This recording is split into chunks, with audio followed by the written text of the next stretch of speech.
Ma première question sera pour Bolo, qui travaille vraiment en fait sur l'architecture blockchain. Où en sommes-nous? Qu'est-ce qu'on peut dire pour rendre accessibles ces technologies au plus grand nombre? Alors, c'est une vaste question. Mais Donc, peut-être peut j'essaie de vous aider. répondre. Oui, d'aide, si tu peux m'aider, c'est super cool. Non, en fait, c'est une vaste question parce que la première question, c'est de définir qu'est-ce que c'est le Web 3. C'est comme le Web 2, le Web 1. C'est un mot qui est tellement vague qu'on peut mettre plein de choses dedans. Mais peut-être si je dis des bêtises, n'hésite pas à me corriger. On va juste dire que le Web 3, c'est l'évolution de ce que nous avons actuellement avec une partie décentralisée. C'est-à-dire qui existait déjà avant, mais qui est plus populaire.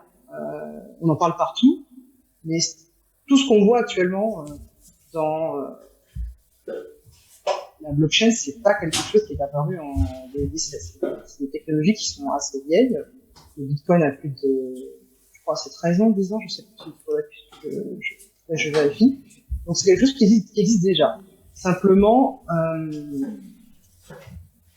on utilise de plus en plus les technologies décentralisées dans la vie de tous les jours. Par exemple, en Estonie, ce petit pays de l'Europe de l'Ouest, près de Malte, utilise toute la blockchain pour pouvoir faire son système de vote, les papiers pour pouvoir faire des passeports, etc., etc. Donc nous, on parle de la blockchain dans la partie finance, la partie NFT, mais la blockchain, c'est pas juste ce côté financier qui peut être vu comme quelque chose d'un petit peu éphémère, mais qui peut être, on utilise beaucoup dans l'idée de pouvoir avoir une technologie qui n'est pas liée à un secteur, à un acteur.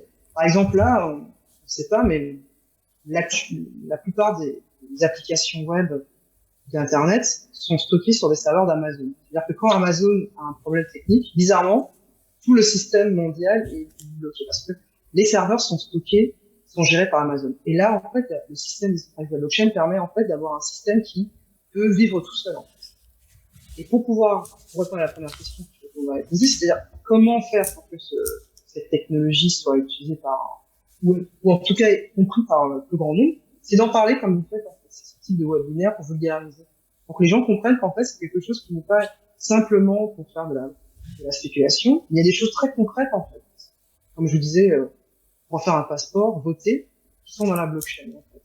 Et des choses beaucoup plus basiques qui sont utilisées dans les systèmes notariales pour la blockchain.